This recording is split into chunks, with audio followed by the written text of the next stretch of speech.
Are you excited about the college football video game? You talked about this last time you were on here. Yeah. That you love sports video games. I am. I feel like people seem to be split on as to whether or not this is just going to be Madden Well, with college jerseys, or can whether I they're tell gonna the actually put truth? an effort into People this. front about Madden because the motherfuckers buy it every year.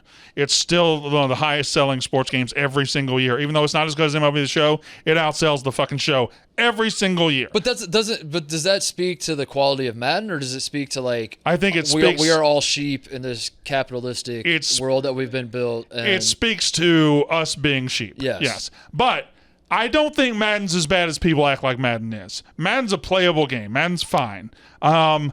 I would like college football to be different because you have to have different plays. You have to have options. You have to have recruiting is a big deal. The transfer portal is something they're going to have to do in it. I mean, I loved when I would buy the game back then. Recruiting was my favorite aspect of the game. I liked it better than. Do you think there's going to be like an NIL budget you get to work with? I think maybe. I think they're going to have to do it like that. They're going to have to do like used to in the game. Every year, the first screen you would have in the offseason was transfers leaving, and it'd be one guy, two guys. And then you'd almost never have somebody coming in. Now it needs to be about like 20 guys where you got to talk them into staying. That'd be awesome. You got to give them some NIL money. Hey, we're going to give you more than this. We're going to give you more play time. Like, you have to work. Is that happening, pardon my ignorance, is that happening? Buddy. Next summer. No, the NIL stuff you just talked about, is that happening in college football? So Titus. College football players on Team A are getting NIL offers from Team B, Team C, Team D while they're on Team A. This is not even in the portal yet. This is happening in basketball. Obviously, I'm saying the guys who are actually, are the guys who are up for like what breaks my brain is Hunter Dickinson transferring from Michigan. Like that man was Michigan basketball. So are we getting? And Creighton had a team that was good enough to win a national championship. They're right there. I thought they were going to bring everyone back, and instead they all use that opportunity. There's two competing scales in college football right now.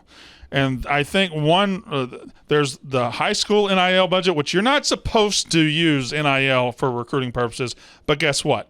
They do. So you've got the money you're giving to guys to get them to campus and the money you're giving to guys to stay on campus who are already there or to go to somebody else's team and bring them in. And I think at first this one, the high school budget was up here, and the one for your players you already have is down here. I think it has evened out to where the high school players are not demanding the salaries we thought they might, and guys who are proving it and starting at their their senior year, they're getting paid. So one example that comes to mind is Marvin Harrison Jr. There's rumors that he was going to transfer to USC. Right. Just like Addison last year. To play with is something. I mean, obviously, is this something that like what's the best example of like someone of that caliber? Jordan Addison last year. Jordan Addison won the Biletnikoff at Pitt 2 years ago. It was Kenny Pickett's number one receiver. He won the Biletnikoff. He was coming back to Pitt, and then USC just dropped a bag, we think, and he went and played with Caleb Williams last year. I think he was a first-round pick. Yeah, he was. There was 4 first-round picks receivers, and he was one of them. But Jordan Addison was the reigning Biletnikoff. That's the number one receiver in the country. Right. And who's like, I don't pay attention to any receivers outside of, because if you're giving that award to anybody not in Columbus, Ohio, you're outside of your mind. Well, 2 years ago, Kenny Pickett came out of nowhere, and had the incredible season. And Jordan Addison had like 120 catches. So that means Jordan Addison is the best receiver in. He was 2 years ago. Who was the best receiver in the country this year? Well, Marvin Harrison Jr. Yeah, exactly. But I think there are other good receivers, right? There are, but I mean, like the idea that like we're pretending that. Yeah, the problem sometimes with you Ohio State guys, your receivers, is they had the best receiver in the country last year, and he didn't fucking play. I know. I am starting to get.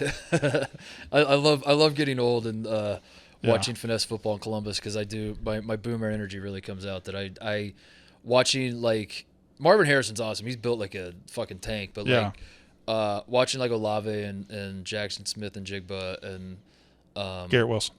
Garrett Wilson was awesome, but like watching Olave especially like tiptoe on the sidelines and like never like these guys that are like fast as shit and like it looks like they're not even wearing shoulder pads. They have no pads because they're like, I'm not getting hit. What was incredible was tiptoe on the side. Remember a couple of years ago when Olave was great and Garrett Wilson was great and Smith and Jigba was the third option, and then they got to the Rose Bowl and Olave and Wilson were like, oh, we got to get ready for the draft. Yeah. Smith and Jigba said, all right, I'll go catch 350 yards and 3 touchdowns, no problem. And then it was his turn to sit out. So this and then he sat out. Marvin Harrison Jr. said, all right, I'll catch every ball. And now Marvin Harrison's. And then, but there's other guys, like Buka and Julian Fleming are also good. Awesome.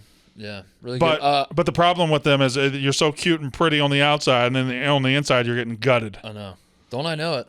Don't I know it? Ryan Day calling bubble screens. Yeah. In against Michigan. Ohio State guys just not tough mentally or physically. You're preach. You're telling me. So you are excited about the video game? We think it's going to be good, or you're just? I don't know cautiously why optimistic? it's been 2013 was the last time it came out. It was NCAA 14, but it came out in 13, so it's going to be 11 years. This is the most important video game in my life. Growing up, the NCAA series, or in college, the NCAA series, I would show up to GameStop at midnight on July 13th every year and get it. It'd be me and the Mississippi State football team. They'd cut a box, they'd open it, and they'd give it to us. Did you be honest? Be honest. Did you always play with Mississippi State? I always did your franchise. I always did my first one with Mississippi State. I'd play 2 or 3 years, win a national title, and then I'd go to Akron and build. I'd go to Liberty and build. I'd go down. Liberty, interesting. Of all the schools to pick, huh? I was just trying lower level schools. I said Akron first. You weren't moved by Akron when I was in the Rubber Bowl or Glass Bowl, whichever bowl they have. I don't think Akron is problematic as Liberty is. You know. Well, I just find it interesting that I thought you were a stick to sports guy, but you seem to love Liberty. I said Liberty one time. You've said Liberty 4 times ever since I said it. Not a big deal. You know who my team was Oregon. I was a huge Oregon football. Oh wow, fan because growing up Oregon was the best team on the game pretty much every year. Literally never. When was Literally Oregon never ever? my ass. They always had the fastest quarterback. Joey Harrington was the fastest quarterback. Joey Harrington was on the cover of the game. Joey Harrington was on the game. Joey Harrington was on the game. You just said they had the fastest quarterback. Joey Harrington was the fastest. Dennis Dixon was the fastest. Marcus Mariota was the fastest. Jeremiah Masoli was the how fastest. old do you think I am? I'm 35, dude. I wasn't. Joey Harrington was your first example. I'm not. I wasn't playing with Marcus Mariota, dude. Marcus Mariota was in 2014. He was on the last game. That's what I'm saying. I'm talking about when I was a kid. When I was Joey Harrington. When I was in high school, I was playing with Joey. You weren't Harrington. playing in college. I was Marcus Mariota is a child to me. He's a baby to me. In college, you weren't playing with Reggie Bush and Vince Young and all those guys.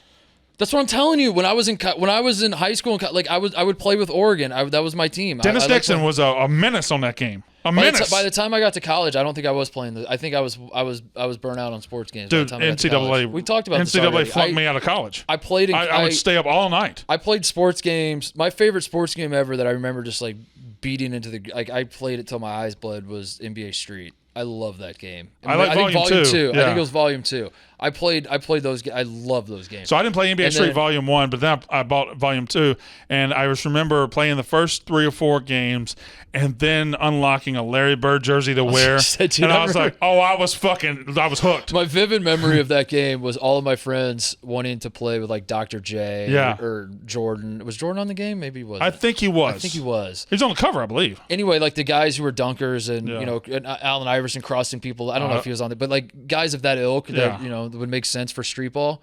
And I remember just like playing with Larry Bird. You bomb threes, huh? Up in the corner, Larry Bird. It's a street ball game. The whole point is fundamental ass basketball. The whole point is cross dudes up and dunk on them. Yeah. And I got Larry Bird shot faking out there. But then I by the time I think I was in college, I was done with sports video games. But maybe I should get back in. Maybe it'll get me back into them, Brandon. I don't know. I'm willing to change.